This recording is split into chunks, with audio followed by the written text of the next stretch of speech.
All right, so good morning, everybody. If you don't know me, I'm Lise. All right, everybody can hear me still, yes. This is my school, so I will be giving you the information today. I hope it's useful. So far, we've had some very positive feedback, so I hope it's useful for you guys as well. We're going to start with the COVID stuff. Oh, thank goodness. I don't know if you can hear it, but the fans just turned off in here. So, it's very echoey. That's some feedback happening. Yeah, there's serious feedback. You guys hear the feedback? Are you? No. Issue that it's me, I think.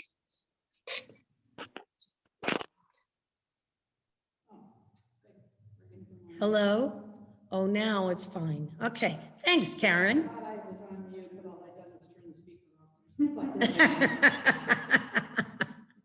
Dog trainer, not computer person. Okay, fair enough.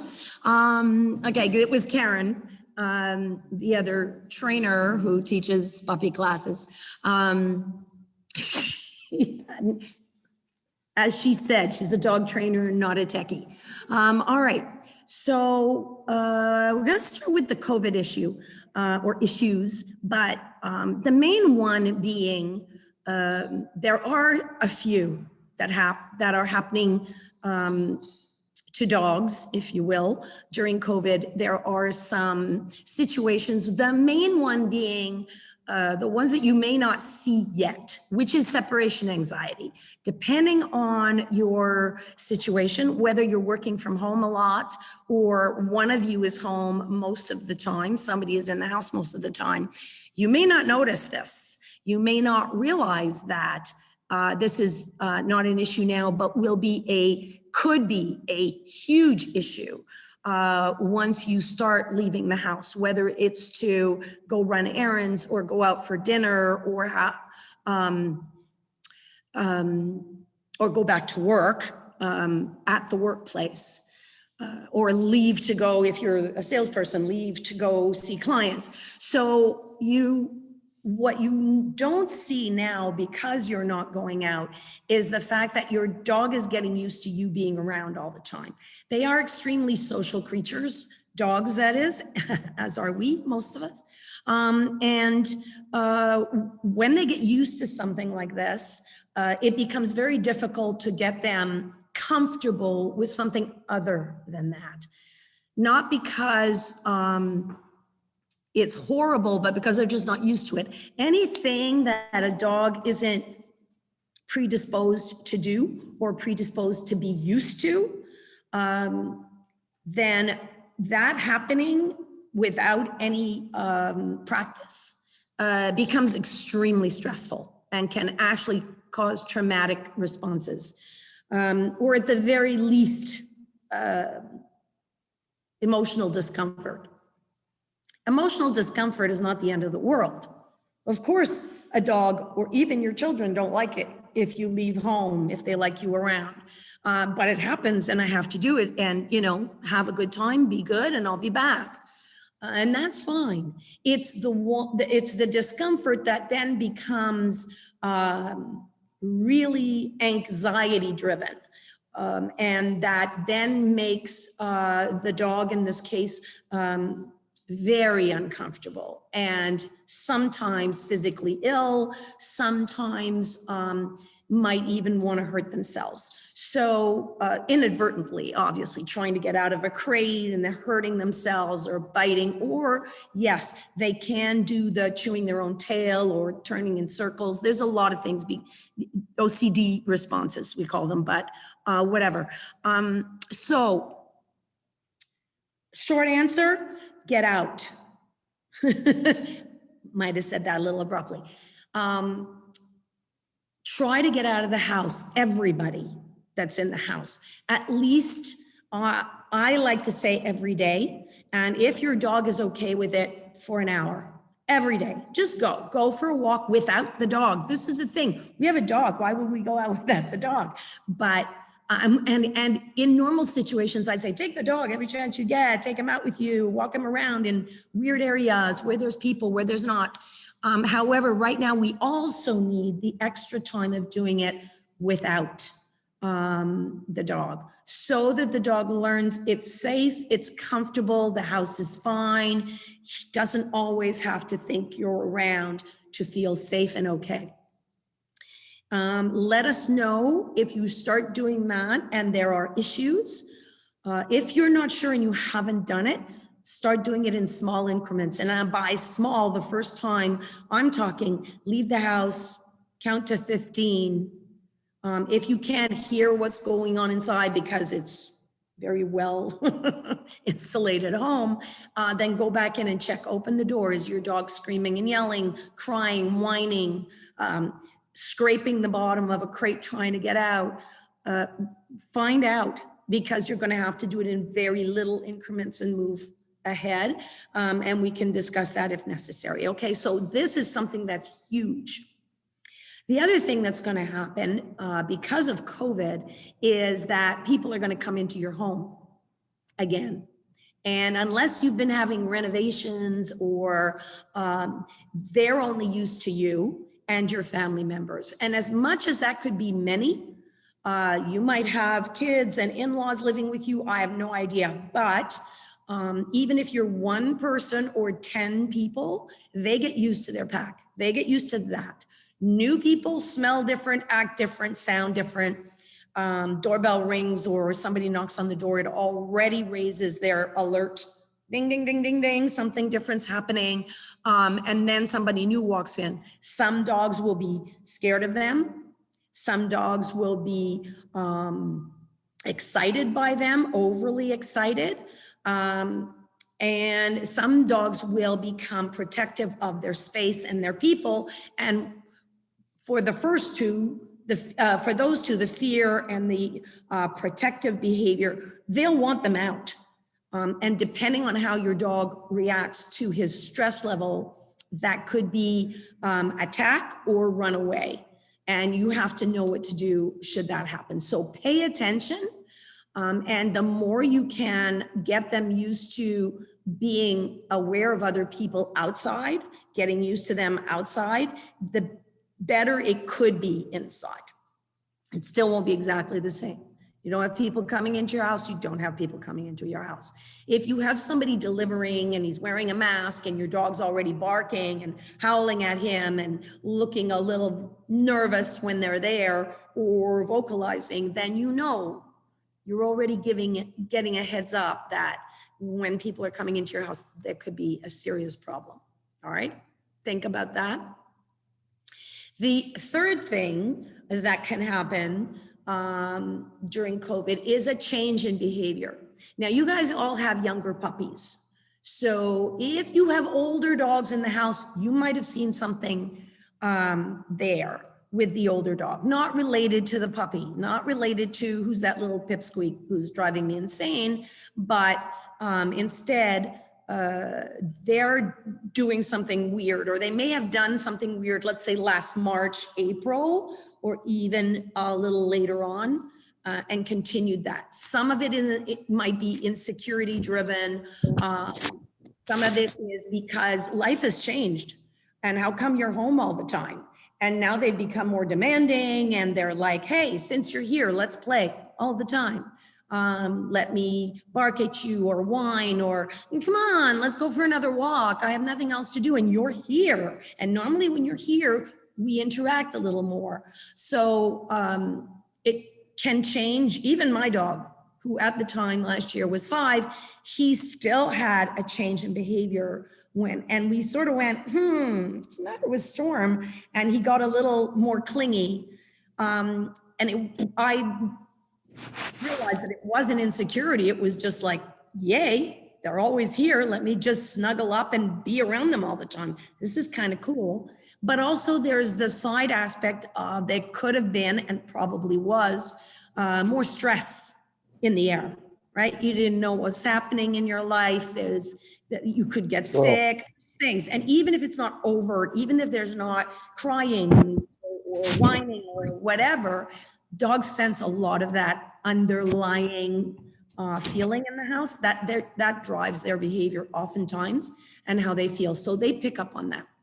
We got a lot of calls for dogs who had changed or had adjusted or had developed serious issues.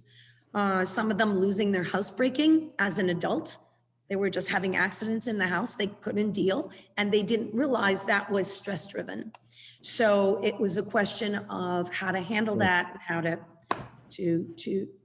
move forward.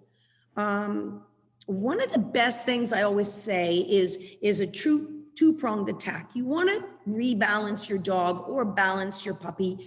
You want to make sure that they're getting enough physical exercise and enough mental stimulation. Okay, once they've got that, you're already pretty much, you can keep training and doing the other stuff and everything should be fine. They need their brains active and they need their bodies active. That's any dog, any size, depending on the size and the dog, for the amount of a physical exercise is dependent on their physical type. For the brain, there's no limit. Dogs can learn just about anything, any size dog, any breed, they can learn just about anything. Some are predisposed to things, others aren't. All right, so that's covering the more common COVID issues. Anybody have any questions about that? No? All right, we're gonna move forward with control. We have puppies, we're talking about younger puppies. One of the main things is that puppies are usually either very much underfoot, and if they're not underfoot and in your way, they're somewhere else causing trouble. Usually that starts happening for some puppies right away. For others, it can take 2 to 3 weeks before they become comfortable in their own skin and their environment to be little pains in your butt. What most people often say when they get their puppies home is, oh my God, he's so calm. Isn't he great? I got the gentlest, softest, nicest little puppy. Yeah, that's the puppy being cautious and examining his environment and figuring out where he is and what's going on. It's a mild panic mode. We just took him out of the litter and the only humans he knows, and we put him in a strange home, strange smells, strange people, and they're all Martians. None of them speak my language. So now I have to start understanding what they're saying, what's going on here. So they lay back and they let you do a lot of stuff and they stay close when you call and they come running for things because they're insecure. But then they start going, oh, I can't probably control my environment people a little bit, so they try. And for the most part, sometimes it works because we love our puppies and we tend to shower them with affection before we teach them any rules. And with dogs, it's usually better to do both at the same time. I'm not saying you have to be and then pet them. What we need to do is start the rules right away. Oh, okay, okay.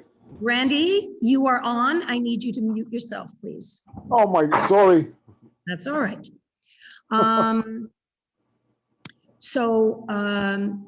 What was I saying? Yes. So we right away have to start teaching them how to behave, because people have often said, and that's always bewildering to me to a certain extent, especially now, oh, don't start doing any training with your dog until the old school was 6 months old. Then it's, 5 or 4 months old. The second you get them home, they will feel so much more comfortable if you start showing them what things are, what rules they need to follow. I'm not saying be harsh on them, just saying show them how to sit or how to come or how to let you put your hand in the collar, which we will talk about very much later, exactly one of your homeworks that I'm going to give you to do today. And I need you to just think about the fact that puppies are learning, dogs, as a matter of fact, are learning 24/7. Every time they're awake, they learn about their environment. And as they're sleeping, they absorb that and it becomes part of their knowledge. So they learn all the time. So if you're not teaching them, if you're not being proactive about what they should be doing and how they should be doing that, they're just going to learn whatever they want. They're going to do what works for them, right? So if barking at you to get fed works for them, they're going to continue to do that. If they're in their crate and they do this, or they're barking or whining and you let them out, they're going to continue to do that. And it's going to increase, right? Whereas if you don't feed them when they're barking and whining, and instead you take the bowl and you put it away, or you put it high up and you just wait, just stand there and wait until they're quiet, and then take the bowl again and put it on the counter, and they go, and put it back. If you have to do that more than 3 times, I'll be very surprised, unless your dog has practiced it a lot. Then you might have to be patient, or you might have to even put your hand in the collar and calm him for a second. Good, here's your supper, go eat. So that they learn they can't bully you or whine at you to get what they want. Okay, otherwise you're going to be on the phone and they're going to be annoying you. Anytime you're busy with something else or somebody else, they're going to be making noise. If they're in their crate and they're making noise, or they're in their crate and they're doing when you approach, back up, even turn your back to them. When they stop, go back and try again. You can, if you like, if you've taught your puppy to sit, you can say sit. I don't like doing that. I don't like to interject when all I want is calm. If I interject a cue when all I want is a calm from my dog, I just putting him into a hand grenade situation. So if I say, my dog's doing this, and I say, sit, stay. First of all, I wouldn't say it like that, but even if I did, even if I said sit, stay calmly, he's gonna, if he knows what to do, he'll sit and stay, but you haven't calmed him. So he's like a little hand grenade, and he's waiting for you to say, okay, here's your food, or okay, I'm opening the door. Now you've got a bomb still. He was just on hold. Whereas if you just wait until he calms a little and then open the door, and then feed him, now you've got a dog who's learned he gets what he wants by calming himself a little, right? Instead of waiting for mom or dad or whoever to go sit, stay, stay, stay, stay. Don't do that. Try to avoid being the one who's constantly telling the puppy how to feel and what to do, because you can't change how he feels by just saying it. He has to learn how to do that. He has to learn self-control. He has to learn all that on his own. Yes, do you use cues? Of course. If I need my dog to sit, he's learned how to sit, how to lie down, how to come when he's called, how to high five, how to give a paw, how to roll over. He's learned tons of stuff. And I'm going to talk to you about the vocabulary for your puppy in a while. But does everybody get the idea of making sure that the puppies are calm, or at least cooperative when they're getting something they want? Yes? Any questions on that? No? Wow, okay. All right, so what's your most important tool in dog training? Yes, a leash and collar is obviously needed. You have to control the puppy, keep him out of trouble. But your most important tool is going to be patience. Patience and calm, they go hand in hand. And yes, sometimes it's really difficult, and I can be guilty of losing my patience. It's a lot sometimes to deal with, but I can guarantee you this one thing. If you lose your patience, if you start yelling or threatening or losing your cool and getting frustrated and showing that frustration, your puppy's not learning a darn thing, except that you're not parent material. You're not a leader. Leaders don't lose their cool. They think about what they have to do, and then they do it. And yes, sometimes you have to be firm, and it might look like, hey, what the heck are you doing? But you do it under control. You're not losing it, because if you lose it, your puppy, first of all, is not going to learn. He's going to freak out a little bit, might look like spinning or jumping or excitement. But what it is I don't know what the heck to do. I don't know why you're sending off all these horrible vibes. It's not teaching him anything.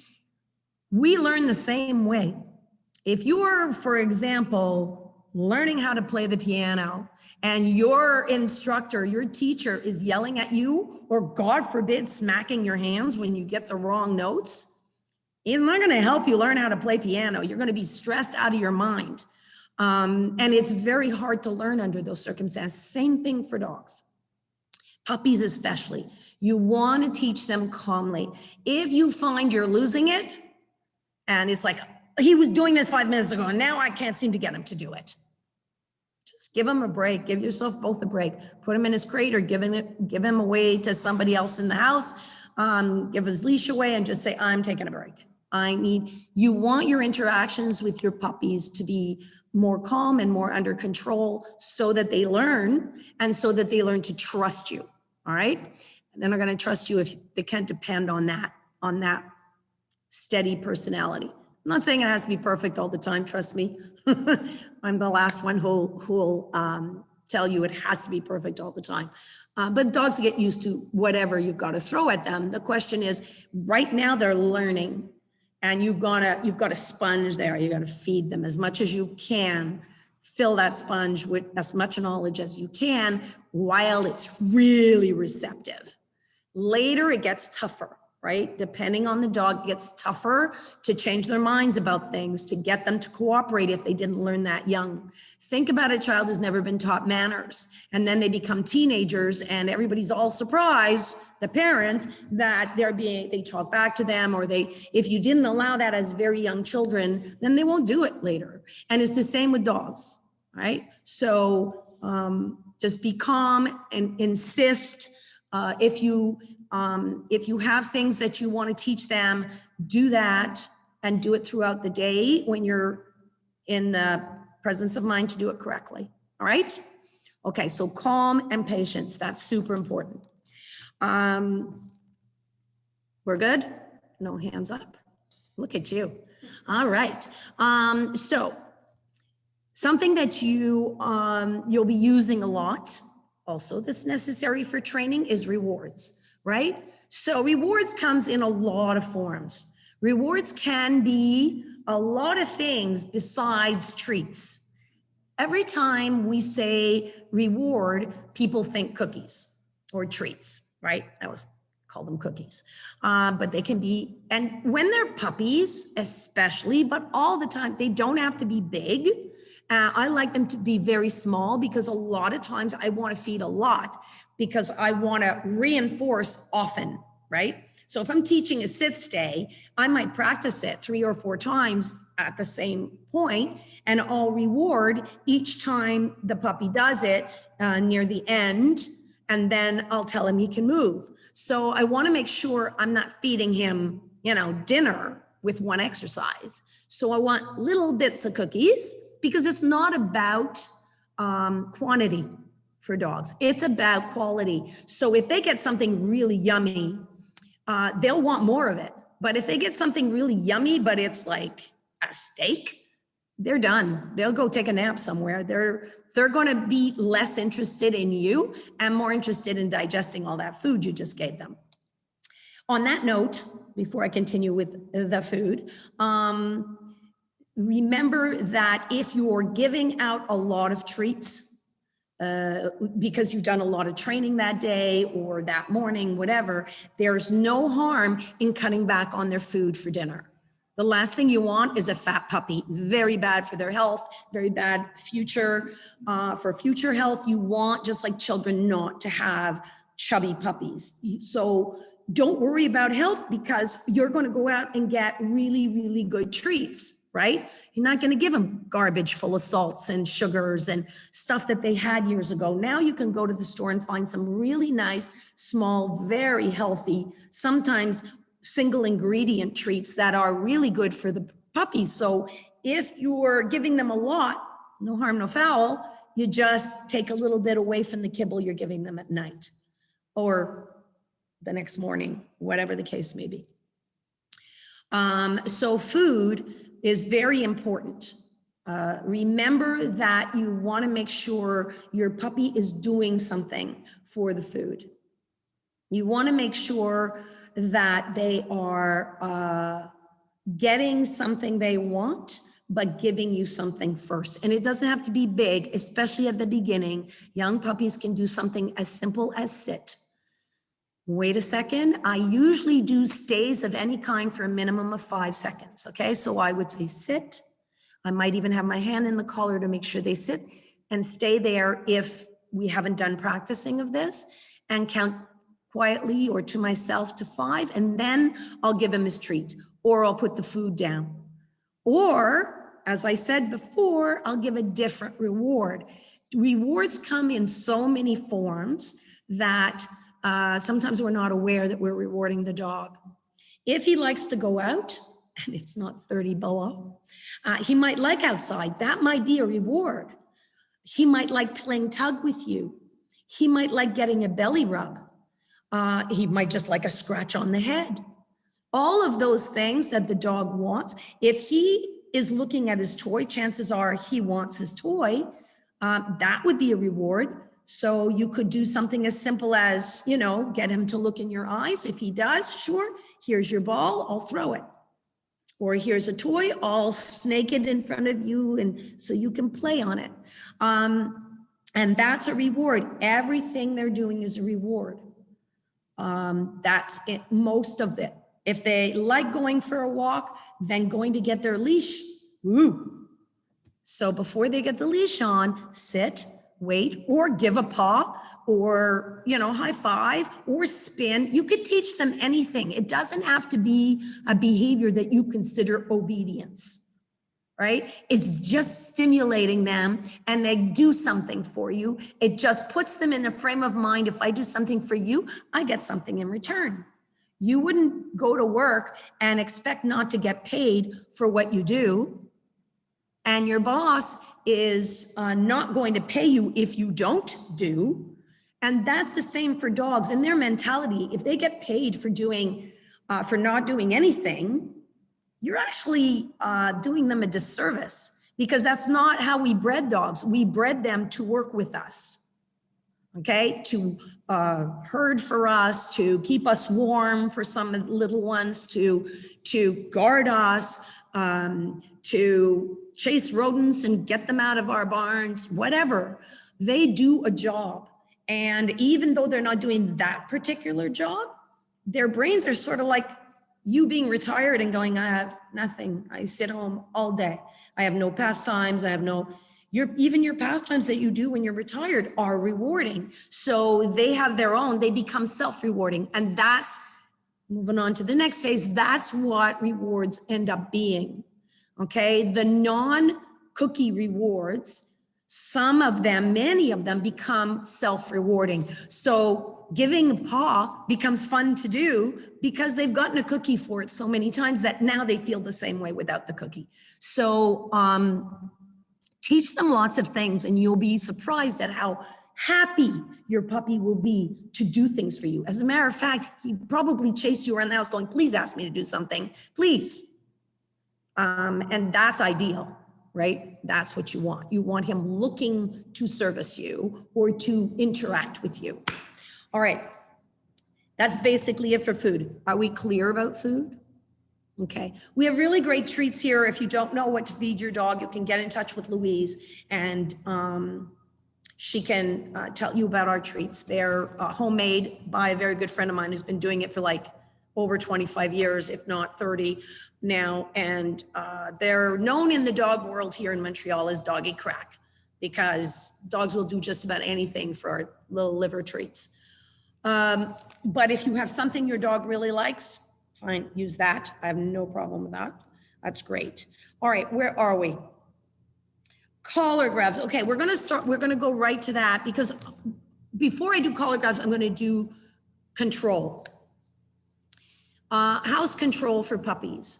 So anybody who's trained with me before, or some of you have had private lessons with us, you'll know that I'm a huge fan of controlling the dog without a lot of yelling, screaming, or even tough love, if you will. However, that being said, I don't put up with bad behavior. All right, I control that to make sure that that doesn't become a bad habit. like I said before, whining, vocalizing in any way, jumping up on people, there's tons of stuff. One of the best ways to control your dog anywhere all the time is to have a leash on them. So we're very big fans, and most schools are actually, leaving a leash and collar on your dog at all times, except of course when they're in their crates or in their pens, wherever they are, when they're safe or when they're alone, or when they're napping or overnight, whatever it is. Otherwise, they're dragging a leash and collar around. I have different ones because it's practical for me to, when they go outside, I put a different one on. So if it gets wet in the snow, or God forbid, they pee on it, or it gets dragged through the poop or whatever, it doesn't get dragged through my house. So the one that goes outside is different from the one they wear in the house. And it doesn't have to be fancy or strong. As a matter of fact, it's pretty light. If you have a small dog, I often go to the pet supply store and get cat leash. They're very small, they're not very heavy. And so they're dragging something, especially if you have like a Chihuahua or a Yorkie or something like that. You want a leash that they're not going to actually be feeling. It should be like jewelry. They don't even know it's on. Yes, will it get caught on a chair here and there? And will you have to undo it? Yes. But the positives of this far outweigh a few little insignificant annoyances, because your puppy shouldn't be out of your sight or out of somebody's active sight. And by active, I mean, you're not sitting there working on the computer and the puppy's somewhere in the room. He's going to end up doing something you don't like, chewing something, peeing in a corner, having an accident, something. If you're lucky, he'll just fall asleep.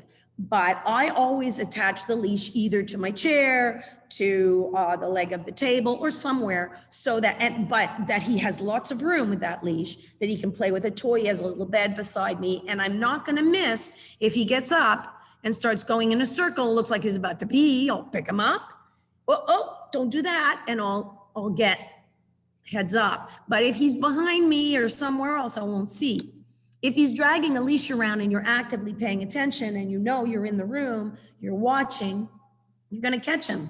If he's chewing something he is not supposed to, if he's jumping, trying to get on the coffee table, or whatever he's doing, you're able to, instead of yelling and screaming and going, hey, you're able to take the leash and you can go, or stop that firmly, but very clearly a negative sound, and just tug him away from there, or put your hand in the collar and pull him away from what he's doing incorrectly. If he's got something in his mouth that he found, God knows I've seen many things, underwear included, you want to make sure that he doesn't get rewarded. One of the big rewards about grabbing stuff they're not allowed to have is that mom or dad are going to chase me, and they're going to try and get it away from me. But if he's got a leash on, you just have to step on the leash, reel him in, put your hand in the collar, and just take it out of their mouths. And if you don't know how to do that, just ask me. It's very easy to get them to open their mouths and release the object without hurting them, don't worry. So it's important that you understand, and once you've had a leash on, if you don't already, for one day, you're gonna go, oh my God, that was so much easier. You don't want the dog to get used to you approaching and him running away.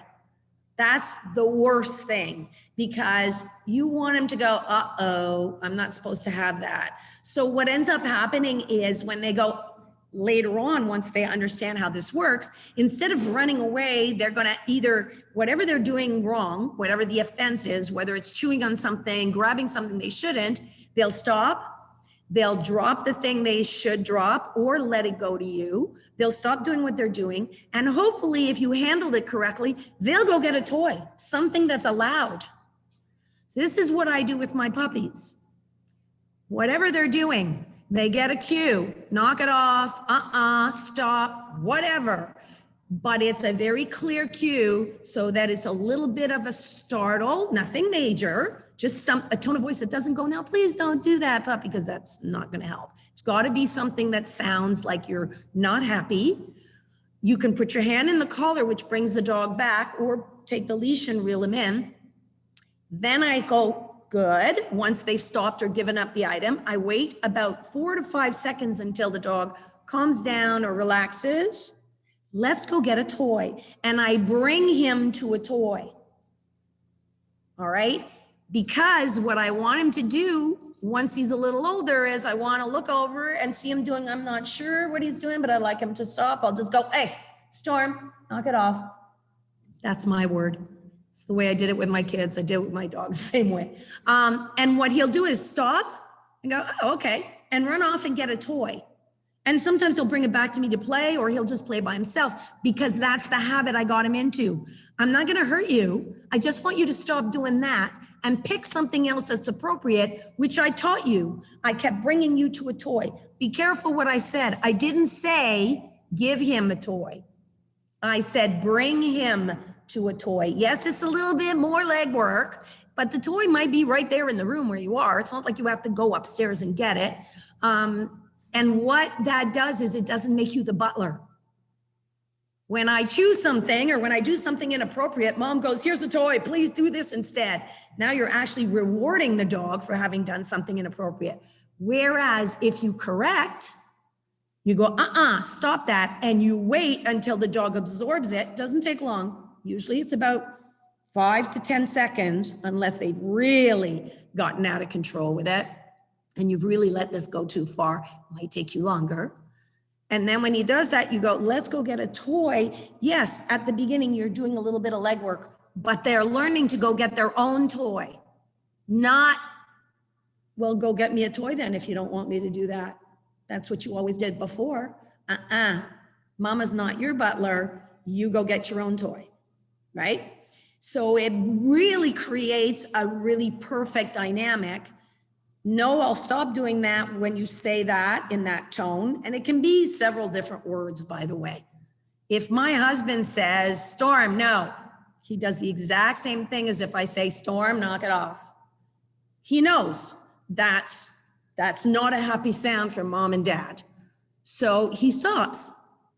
Like I said, he's 6 now. So, but that's the way they're trained when they're little puppies. And if I need to put the leash on later, I usually leave the leash on well past when I need it, because it's always safety.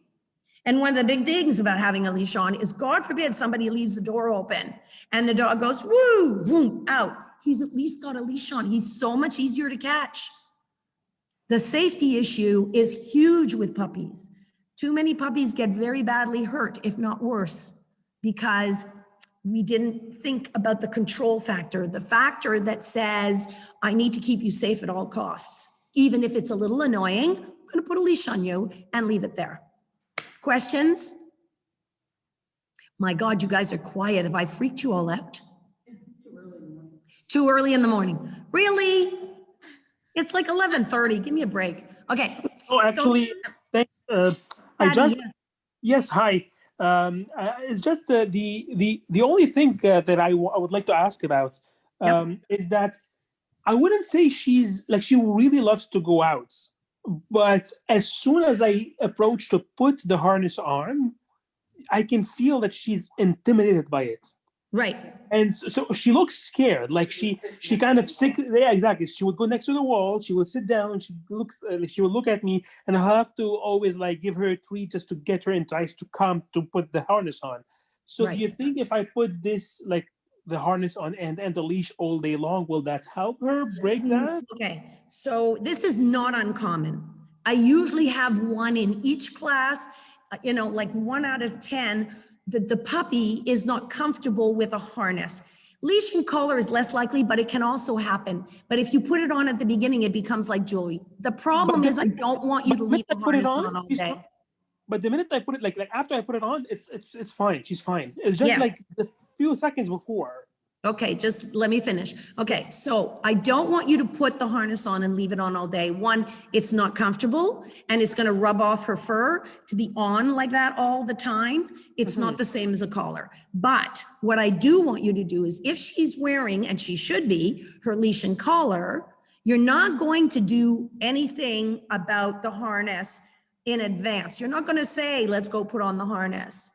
You're gonna go get the harness, or you're going to go get her, whichever works better. You're gonna pick up the leash and bring her to the harness. Let's go. Make sure you have cookies in your hand. Several, okay? And you're going to walk towards the harness, or as I said, get cookies and take the harness and walk towards her.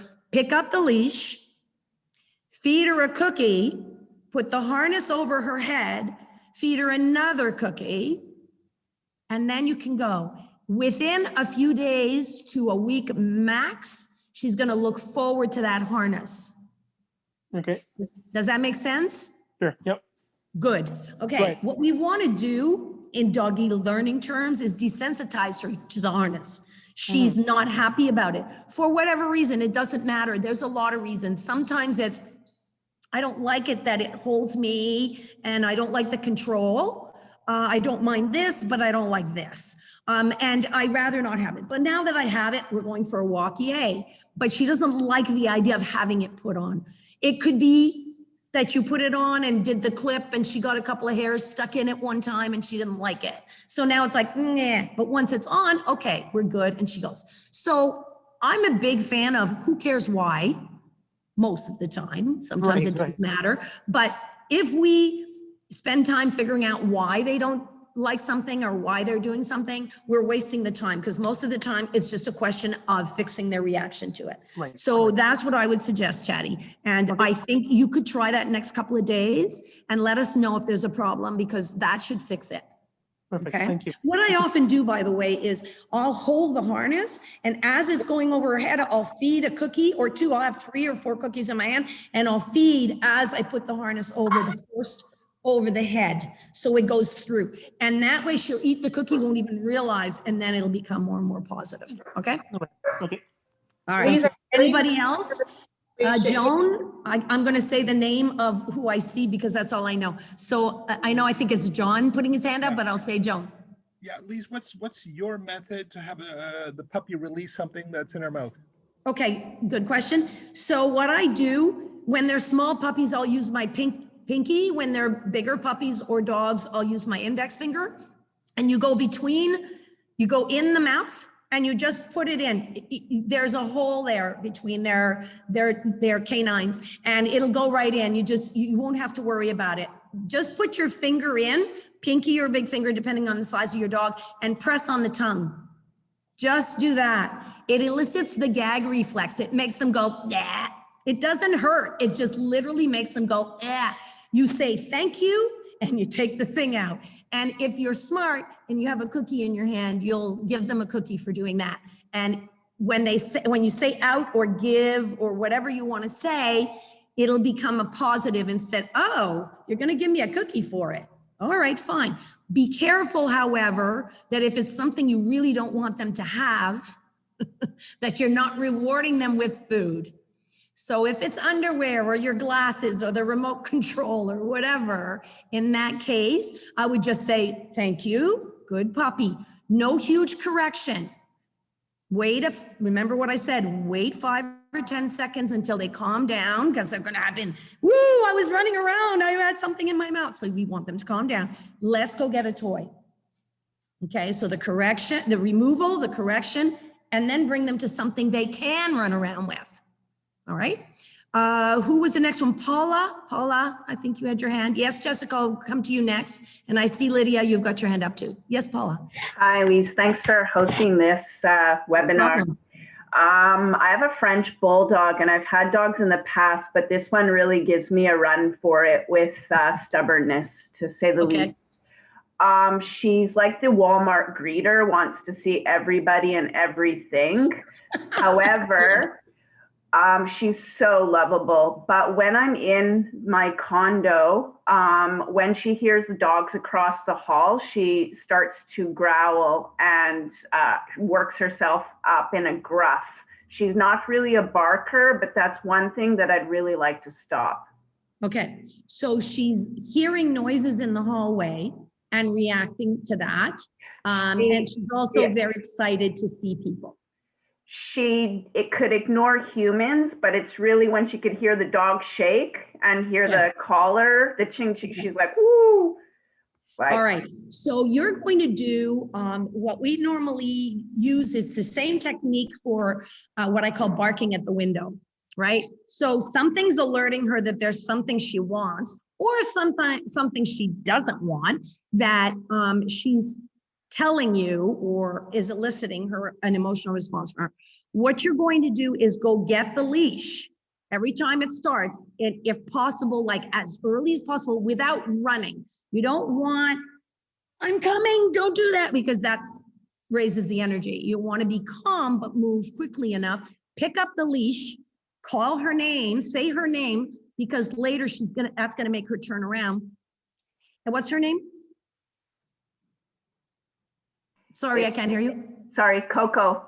Coco, okay. Sorry, I like to use the dog's name. Coco. So say, Coco, come, or Coco, here, bring her to another room or around a corner, hopefully your kitchen, or somewhere else where there's a jar of cookies or a baggie of cookies. And just wait until she calms down. You can even say, sit and wait a second and give her a treat for being 5 to 10 seconds and give her a treat for being calm. Hopefully by then the noise in the hallway has dissipated. If not, hang on to her for a few more seconds. Good girl. Give her a little scratch on the head and then drop the leash. Okay.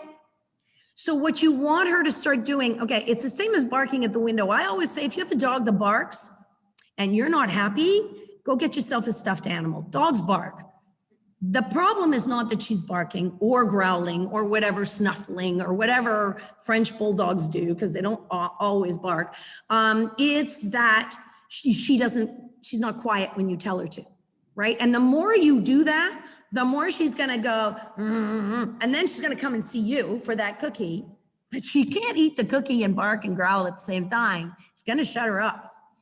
And after a week or so, you'll see she'll come on her own. You won't have to go get the leash. She'll go find you, because hopefully you'll have a few cookies in your pocket, which as puppy owners, you should always have cookies close on you, because you never know when you're gonna reward something great, like coming to see you after she's gone, hey, there's dogs in the hallway, Mom. And she'll come and see you instead for the cookie. And then you won't have to keep giving her a cookie. After a few weeks, you just scratch her on the head and say, thanks for letting me know, hun. Let's go about our business. That's the point. Now she's learned, she's not growling for herself or making that growling noise for herself. She's doing it for you and getting rewarded for it. Changes her mindset about why she's doing it, and she's gonna learn to shut up. Make sense? Yeah, I might have to call you back, but I'm gonna send you, Louise, remind me, I'm gonna send you a handout. And I'll probably send it to all of you. It's called Barking at the Window, and it's the exact same technique. So you have step by step how to do it. It's not long, it's just you want to do it in the steps, right? So you don't try to call her unless you have the leash in your hand at the beginning. When she starts turning around before you even get to the leash, that's when you can start calling her, and she'll learn to come without you having to go to her. But it'll take a few days, depending on how excited she is. It might even take up to a week. It also depends on how often you get to practice. Because if this only happens every 3 days, it's going to take forever. But if it happens every day or 2 or 3 times a day, you're practicing often, she's going to learn more quickly, right? perfect. Great. Thanks. Who was next? I think it was Jessica. Yes, hi. So I have a German Shepherd, and I did try using the leash method at the beginning of when we first got him. Yeah. But he loves the leash to no extent. Like, he's eaten through 4 of them already. Oh yeah, And don't so- bother buying leashes that he can chew through. Go to the store and get a chain leash. Okay, so that's why we ended up kind of stopping, because every single time I was going to put a leash on him, it's like, oh yeah, I have something to chew. So I found Even it. if they usually don't like chewing the chain leash, but even if he does, he can't chew through it. He will, because he actually likes to chew, like the little hook that goes to the collar. Like, he wants to get his hands on anything as hard as possible. So I was going to say, when do you think is a good time to, I guess, lure them off? Because we stopped it quite a while ago because he just kept chewing through them. And for us, we found that he kind of reacted better when not tied to that, because when he was tied to a leash, he was always his attention was on the leash. Okay, so he was becoming OCD with the leash. Yeah, okay. So if you're okay with that, and he's responding well, if it ain't broke, don't fix it. just do it this way, whatever you're doing. If it's working, then don't worry about it. You don't have to put the leash on if things are going well and there's no problem. Okay. So for, I guess, in response to like Paula's question too, he can't see outside yet. He's still too short to see outside and see. That will come. He's a shepherd. I'm sure he'll get there, soon enough. He comes when he's called because he always, typically gets a treat with it when he comes when I say his name. So he's kind of under that. But if I start doing it with a leash, is it better to do it with a leash, or is it good to do it if I just— If he's coming when you call, then make sure you have some treats on you and you don't take them out. Shepherds are very smart. Yeah. They're all very smart, but shepherds are meant to learn that really fast.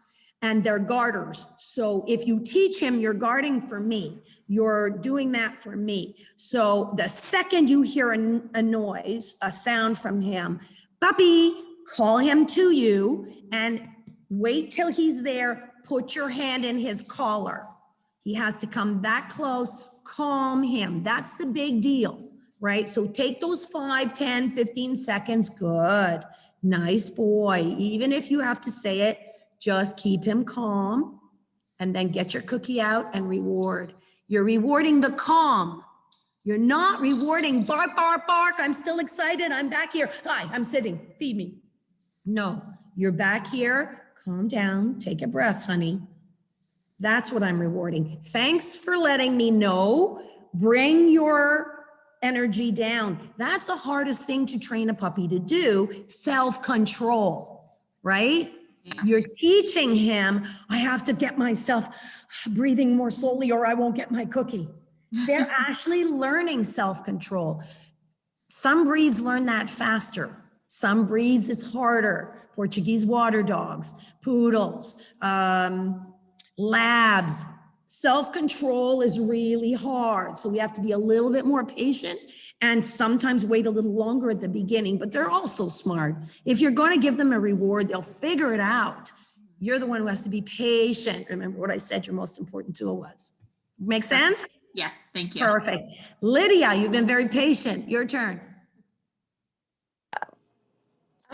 Wait, can you hear me? Yes, very well.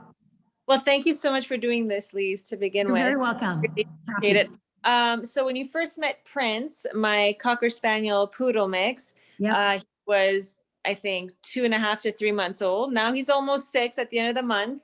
And so far, so good. I am having an issue. He's a humper.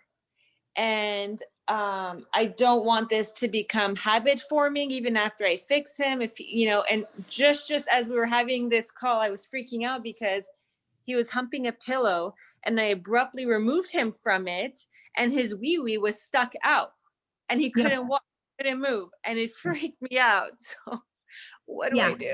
So, okay.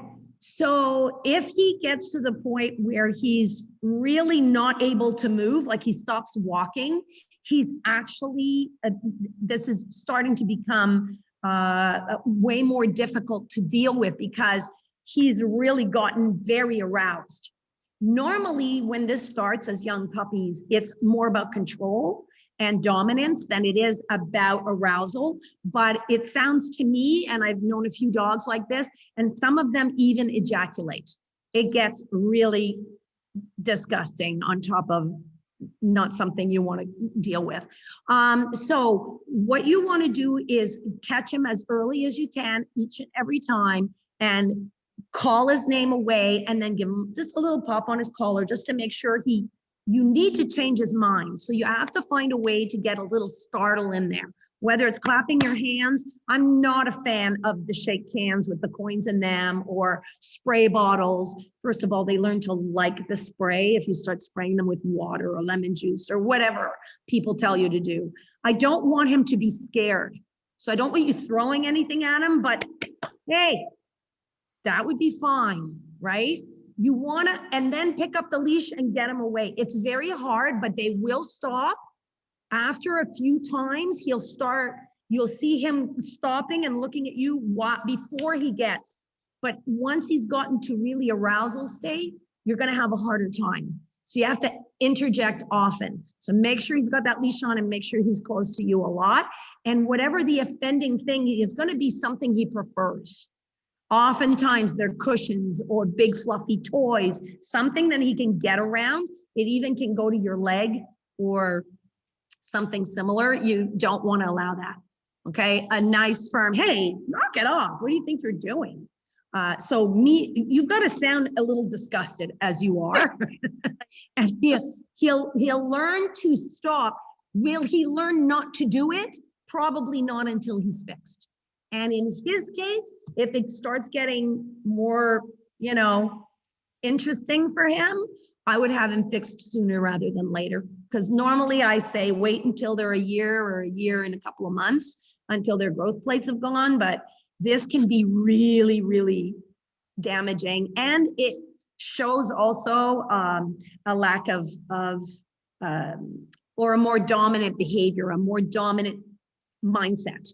So he might not look very dominant, but that's something that could come in the near future. You don't want to let it come, because then you're going to be like, constantly at odds with him about more than just that. He's going to start going, I don't want to do anything. And if you tell me to do something, he may redirect you because he's so excited in that state, and we don't want him to do that. But already it takes way more than a clap to get Okay. him. How old is he? You said 6 months? At the end of the month, he's going to be 6. Yeah, I might call the vet and see how quickly you can get him in for that neutering. It'll stop almost immediately.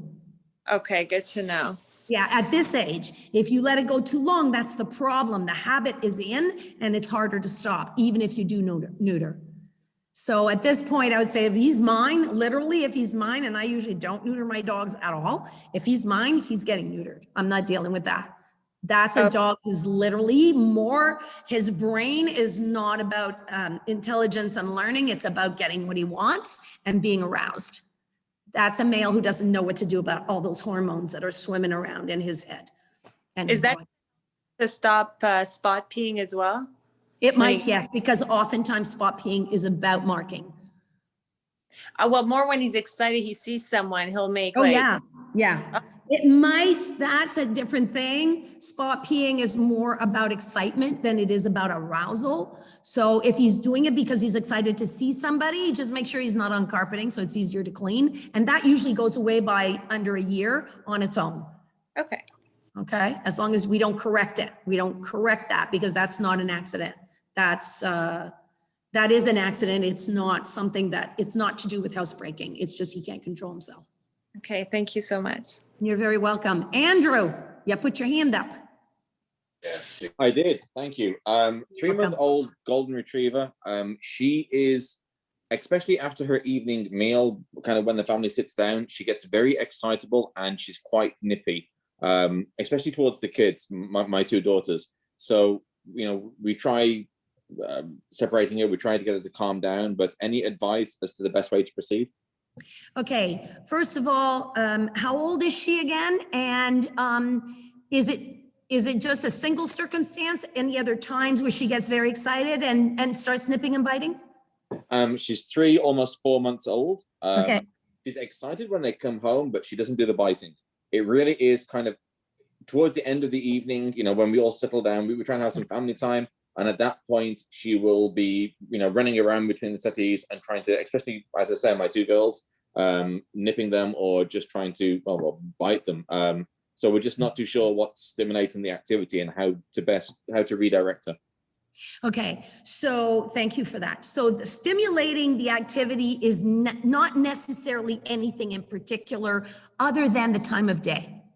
Okay. She's been either in a crate, on a leash, under control. Even if she's had a little exercise, that's her time of day where she's got to get her, I call them her yayas out. She's got to let go of some energy, and she doesn't know what to do with all that energy. And again, we're going back to self-control, right? So she can't control herself. And one of the main things puppies do when they don't know how to control themselves and they want to play is they nip and bite whoever's around them. One of the things, there's 2 ways you can address this. One is, of course, teach her to calm down. So she's on a leash. You're going to go grab the leash and you just have her do some attention game with cookies beside your eye if you like, or teach her to calm down by just slowly stroking her here. First calm, hand in the collar, calm, and then give her stroking here on the chest or under the chin. Don't stroke on the top, that's more exciting.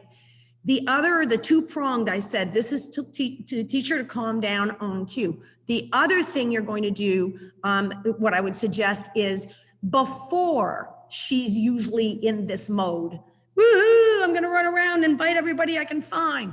Before she gets to that, I want you to think about what time of day that is. Usually what I do is late afternoon before I'm going to start dinner or while somebody's starting dinner, I will go play with my dog for a good 10, 15 minutes. And I will play, like run around, rough house, play tug, go outside, run in the yard so that the dog gets really tired. One of the things that happens because we own pets, they're always in jail, attached. They don't get to run around and be completely free, ever, really. Even when we let them out, they're in enclosed areas. They don't get, and their brains know that, and they're animals. So at some point they go, whoa, I need to do the zoomies. I don't know what to do with all of that that's caught. So make a concerted effort to before, sometime during the afternoon or later afternoon, because this seems to happen in the evening. I wouldn't do it right after dinner because she's just digesting. I always wait at least an hour after a meal, even more, to before I do anything really crazy. I don't want my dog to get sick or to vomit. So I give them the time to digest and then I play. But in this case, what I would do is try and exhaust some of that energy earlier, like before dinner. And then again, if you're exercising before dinner, make sure you give her at least 30 minutes to 45 to calm down and get her juices back whoosh before she eats. Otherwise, it'll stay, her energy, her whatever you want to call it, will be up and she may vomit her food or have indigestion or something. So I always make sure that a little bit before and a little bit after dinner, there's no major running around. It's not that you can't take a walk. That's not exercise. That's just going out. So does that make sense, Andrew? It does. Just a quick follow-up question, if I may. So Sure. Taking her out the back into the yard and running around there and getting her yaya out, is there any benefit to my daughters doing that? The two who she's nipping and focusing more on, or does it? There's not really a benefit. However, how old are the daughters? 12 and 10. 12 and 10. Yes, they could take her out and do that. But Okay. as long as you know that she's getting a good solid exercise, and keep an eye on her because she'll still learn to nip and bite while she's excited. Yeah, got it. So Okay. at the beginning, you should be out with them to Yeah. make sure that this isn't escalating because you don't want her practicing nipping and biting. And the lower people or members of the pack are more likely to get nipped and bitten, right? Because she considers they're more closer to her level of importance. Got it. So she's more likely to nip and bite the other puppies in the household rather than the parents. Understood. Okay. Thank you. So keep That's an eye. All right. Mirka, I'll come to you in a second. Lydia, did you have another question? Because your hand's still up there. Sorry, no, I didn't realize. I thought Okay, you. no problem. I just wanted to make sure you didn't have a follow-up. Who was there? Who had a question? Was it Mirka? Mirka. Yes, go Hi. ahead. I have a sweet little Cavalier. His name is Dash. He just turned 3 months on Friday, and he gets serious zoomies at the end of the day. And we get him to do exercise during the day, and we play with him. But it seems every day at the end of the day, it's either before dinner or mostly after dinner, he goes completely wild. So we try to get him to calm down before we take him out of his pen. But it's like he'll just want to destroy everything in his pen. We have another dog. So the other dog is outside of the pen. So we think that there's a factor involved there. So I'd like to know a little bit more about the stroking calming that you were talking about, because I Yes, think that okay. sometimes we may be exciting him more than calming him. Right. So I'm trying to figure out what to do here. So one of the best ways to calm a dog down, it's actually the best way to greet any dog, is to put your hand in the collar and to stroke gently with a calming voice. First, I wait. All right. I always just put my hand in the collar and I wait until the level is a little, I don't touch a dog other than hand in the collar. If they're already like, I wait. Because the minute you put a hand on an excited dog, you're raising the energy, even if you're doing it in a calming way. You have to wait till it's on its way down a bit. So as he stopped moving at least, or, you know, moving more like normally, then I would just put my hand on his chest and wait. And if that stays all right, then I would just stroke gently up and down. My voice would be like this: "You're okay, calm down." And I might not talk for 5 seconds. And I might stop moving my hand if he starts to wiggle, and then do it again. If that goes well, I might scratch his neck, but I would wait. If you can get him, which we will do first or second week of class, if I can get him at this point, I might sit on the floor once he's calm, or if you allow him up on the couch, you can bring him up on the couch and put him on your lap and see if he'll lie upside down and let you gently stroke his belly. But this is the difference between, you'll see it. Your tone of voice will change. If your tone of voice changes, or the manner in which you're stroking a dog gets more, even slightly more energetic, good puppy, you're raising your voice, he's gonna get excited. You're trying to bring him down to feed off your energy, right? Don't do it. The more excited your dog is, the more you have to be the opposite, right? If you go, stop it, you're actually making it worse. Your voice has to be, don't be silly, calm down. We're all right here. And then just start stroking if he'll let you, or just put your hand on the chest, calm him down. Your hand's always in the collar. And if you can, and if he's learned to do this a few times, you can put him on your lap or turn him over if he'll go, and start rubbing his belly gently. Most of them, you won't even have to turn them over. If you touch their belly, they'll just like lie on their backs and go, well, if you're gonna give me a belly rub, I'm good for that. And that is a really good way to get them to understand. And you can start training them later that this is a settle cue, right? So once you've done that a few times, you can start interjecting a cue, put the hand in the collar. As the dog settles, you can say, settle, good, settle. Keep your voice very calm, and you can touch his chest and do that. Oh, settle means I get a belly rub, or I get stroked nicely. I'll just stop being silly. I'll stop my nonsense. So that's the calming behavior that you want. Anytime you're trying to get a dog to be have a different reaction than what he has, you have to think about what you're contributing to that. Yeah, I think if you're scared, if you're out on the street, he's reacting to another dog, and you're going, oh my God, what are you doing? Even if you're not saying it out loud, if that's your energy, that's feeding. That's going right down the leash and feeding the dog's energy. They're very strong pack animals. They take energy from their pack. So if you're going, knock it off, stop chasing the car, he's just doing, you're actually making it worse. Whereas if you reel him in and go, you're fine. What are you being an idiot for? You know, and he goes, oh, it'll happen really fast. And what happens eventually is when something excites them, instead of going, they'll look to you and go, should we be excited here? And you're going to go, it's fine. Let's keep walking. Oh, okay. They're going to start feeding off of you.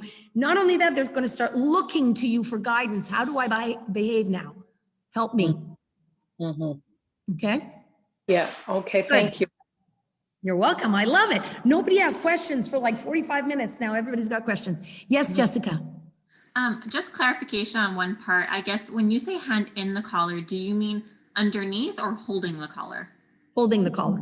Okay, thank you. I hold the collar because I want them to feel the palm or the outside of my hand against their skin, against their fur. And it's way better than pulling on the leash. Pulling on the leash makes the dog go into defense mode or excitement mode because he's doing this, his chest is out, and it creates a different, they actually have done studies, the brain is a different color when they pull on the leash than when the leash is loose. And then when we put our hand in their collar, especially once they learn that means calm down, they start trusting us more, and it actually makes them go whoosh into a calm state much more quickly. Okay, perfect. You've got me. This is, you're the parent. You've got this. I don't have to worry about the world. I know to settle down. She wants me calmer, whatever. It's all good information, right? Perfect, thank you. Joan, I think you had your hand up. Lydia, I'm not sure, but your hand's still up, so I'm gonna assume you have a question. Okay, Joan? Hi. We have like a 12 or 13-week-old Frenchie, and he gets the zoomies in the afternoon. And actually, we don't mind it because we know that we aren't getting him enough exercise. He grew out of his winter coat, so we can't take him out because he gets too cold. So when he gets the zoomies, we don't mind. Is that okay? Absolutely, that's okay.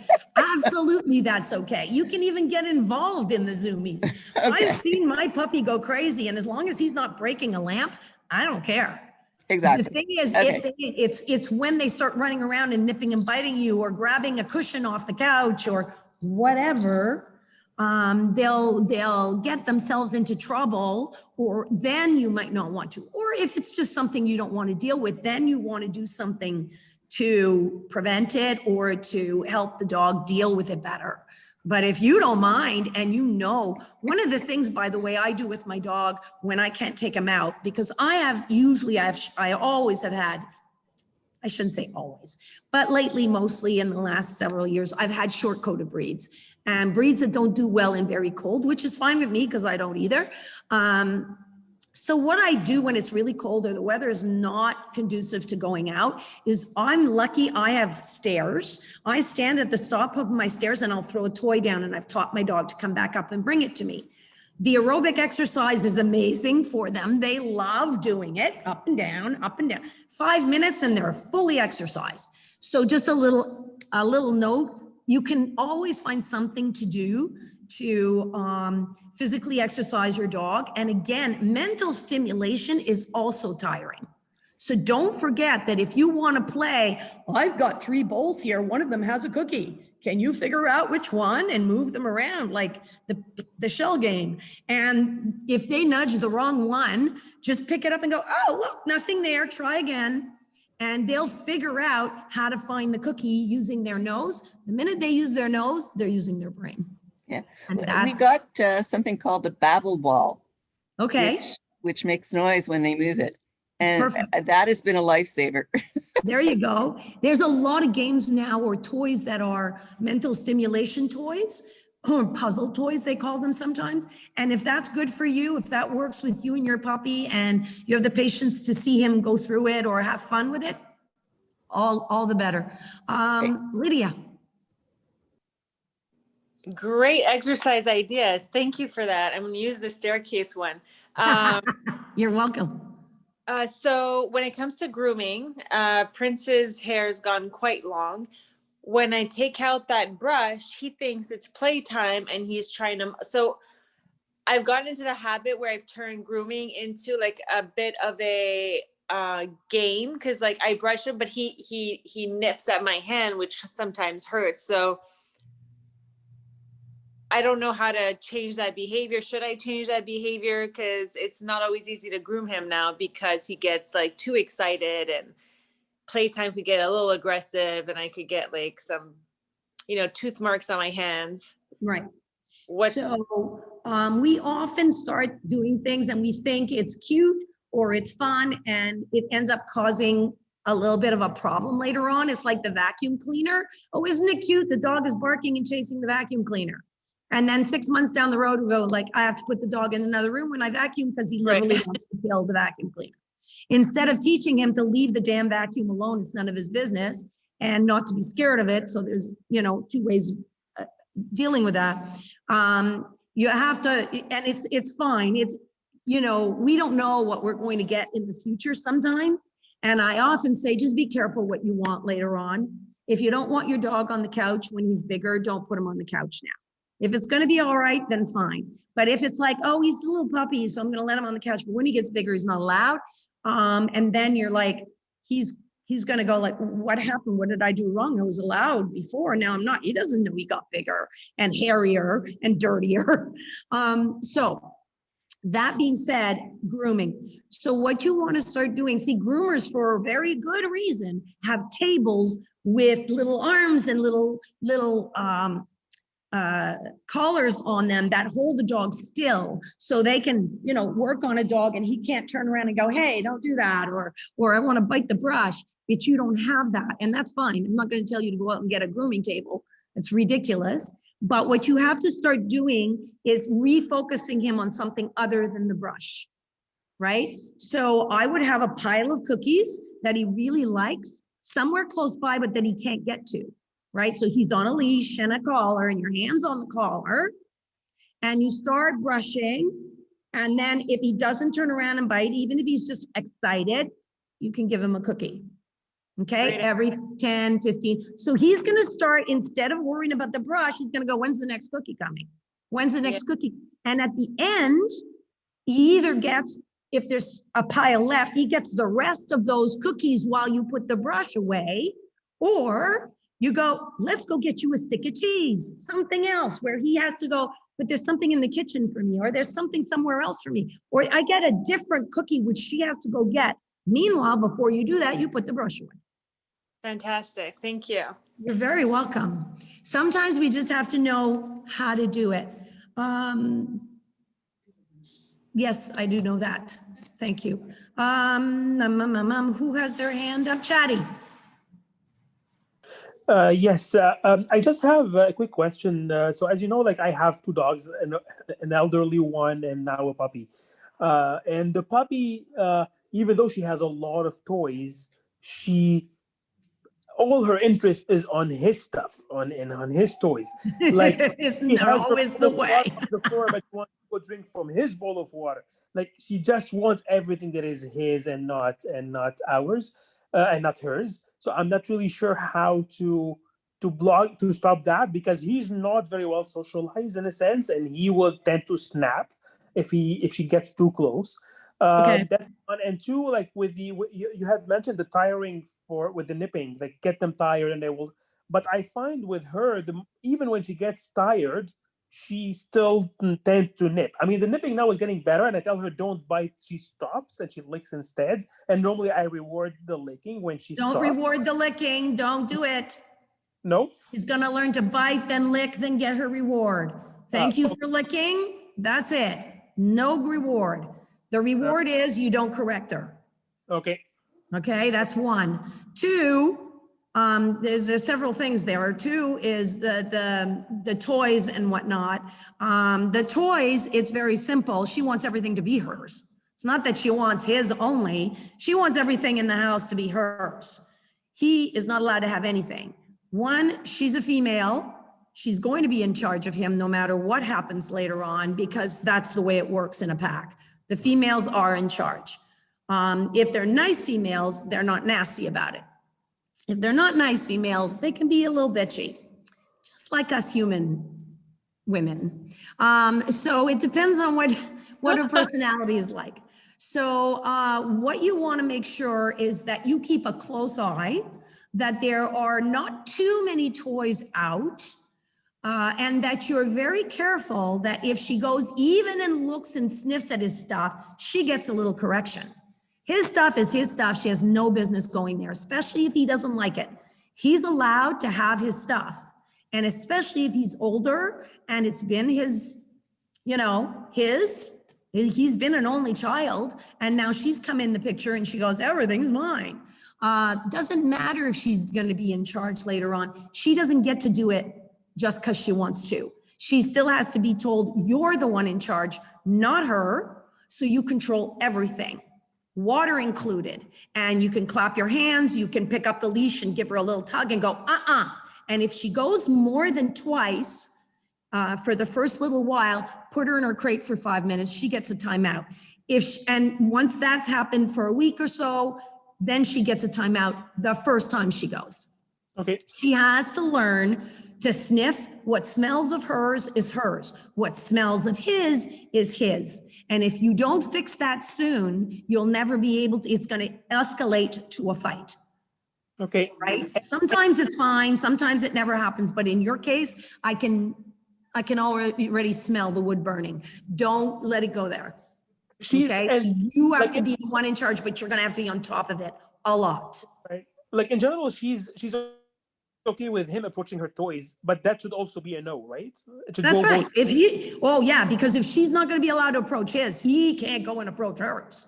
Okay. That's double standard. You can't allow that. Because she's fine with it. Like she actually wants to play with him. She wants to engage with the play with him, and he doesn't know how to do it. So when he takes her toys, she doesn't really mind it much. Yes, I Unless get she's it. in the crate. That's a different I story. get it, but the answer is no, because you can't have it both ways for the male. He can't be allowed to approach his toys, but she can't approach his. Right? That's not going to be right. You're going to put him in charge, and that's actually not natural. There's going to be a fight for that at some point. She's young now, she's putting up with stuff, and he's probably putting up with more than he would normally because she's young as well. This is going to escalate. Okay. Don't do it. Okay. I really don't want to get the call where one of your dogs ends up at the vet's because they've had an argument over a toy because daddy didn't say none of these are yours, they're all mine. And I'll tell you which one you play with. It's those. Once they've settled that and it's calmed down, you won't have an issue later. You'll see it. And if they do go, oh, but I really want, don't even. And she'll go, oh, well, I just thought I'd try. But daddy said, no, okay. Is the bed same thing? And I would assume everything like that goes with the beds. That goes with everything. They have their own everything. Okay, perfect. Eventually, they'll learn to get along if you're the one in charge. They'll end up getting along and might even sleep together, be in their own beds, end up sharing toys. You'll turn around one day and they'll playing tug.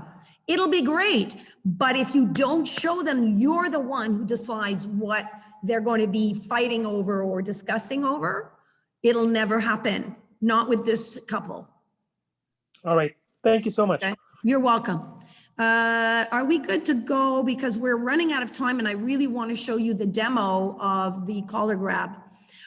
So I'm gonna go to, who was gonna do it? It was Karen? All right. Who's doing the video? All right, so this is what you're gonna do, guys. Karen is going to, which one? So it's your camera then? So Lara's camera, you see Lara Tabakian, you're going to double click on that or double tap if you're on a phone. You're on mute.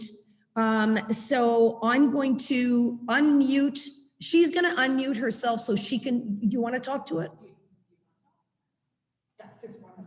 Well, as long as they can hear you, because the phone is there and that's the mic. So if she's talking, they may not hear her. Even if they double tap, it'll be okay. All right, I'll keep talking. You tap on Lara's square so that you can see the video. Anybody having a problem, put your hand up and we'll fix it. Everybody see Lara? No, Mirka's not. So Yes. Double click on her square or go to your square. There's 3 dots. If you put your 3 dots and it'll go pin. Pin her square and it'll show up in the center. Can you do that? Okay. If you can tap on, if you've got a phone or you might be able to double tap. So it's tick, tick on the square and it should show up in the center of your screen or get larger. And if not, scroll your arrow to her square and there's a little blue thing that shows up in the right hand upper corner. Click on the 3 dots, go down to pin, and it'll pin her square to the center of your screen. No, all I get is like a square. It's written chat, close, send No, to no, Lara not chat. Quebec. Okay, so you've got Are to go you back to on your that. phone? If you're I'm if you're on on your phone, you need to iPad. scroll to the side until you find her. Okay, I have participants, you know, and I have Lara there. Okay. No, but that participant that you're clicking on is for the chat. So actually, you will like if you just scroll with your hand to the right, like to the left, you will see everybody's kind of The video. gallery view. Exactly. Yeah, I have the gallery view. And then you will see Lara. Lara. Okay, Click I on Lara. see her. Thank you very Okay. much. Oh, okay. I get it. Okay. She Okay. didn't have, she was thinking it was the chat line. That's Okay. right. That's right. Okay. I'm not a techie either. I'm with you. I've just had a little more experience with this particular program and Great. Zooming, It's as my they first say. time. All right. So everybody should be able to see Lara's square, but you're actually looking at Karen because she's got Karen in her video. So Karen, well, yes, it's on your shirt, but they actually can't see it from that distance. You're quite small, actually. Okay, so we're gonna do color grabs. So Karen's got cookies in her hand. Now, Vegas is not a young dog, so you're going to just grab, hang on, let me do this, there we go. So I can see what you guys are seeing. So she's going to, whatever he's doing, this is so whenever your puppy is either lying down, either looking at you or not, preferably not, he's away from you. You're just gonna go down, grab, put your hand in the collar, that's why they're called collar grabs. You're not yanking on it, you're just putting your hand quickly in the collar. You're gonna shove a cookie in his mouth, and this is what it looks like. Do it. Right? So she just walked up to him, put her hand in the collar, and gave him a cookie. She's making him go away just so it's, you know, and don't call him, go do it. Please do it as if they're in their house. So walk to him, please, and do it. Hand in the collar, feed, right? So now she's walking away, hand in the collar, feed. Now she's done it several times. You don't have to do that. You can do it once and then walk away and go do something else in your house or whatever.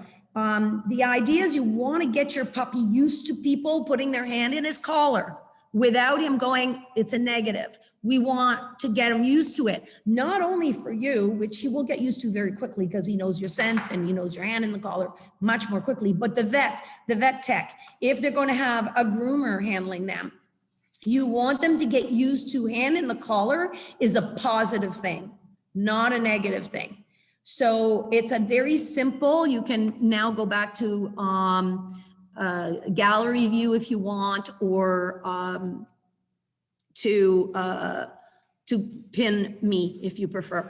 What I want you to think about is it doesn't matter if the puppy's lying down, sitting up, asleep, even better, because you want to get him used to people approaching, touching you, grabbing a collar, cookie. That's easy. That's not complicated. Most of you will be able to do that without even thinking twice. If you find that your puppy takes exception to hand in the collar, in other words, he whips his head around or even, God forbid, goes, you're going to just switch. Instead of hand in the collar cookie, you're going to show cookie. As he's eating it, you're going to put your hand in the collar. All right. And you're going to do that until he goes, oh, please put your hand in my collar. So he's going to look happy and he's going to forget your hand's even there. And then what you're going to do is after a few days, you're going to show the cookie, hand in the collar, feed. A few more days, you're going to put hand in the collar, feed, just like everybody else did. But if your puppy has a problem with hand in the collar, be careful, don't keep doing it the way you're doing it.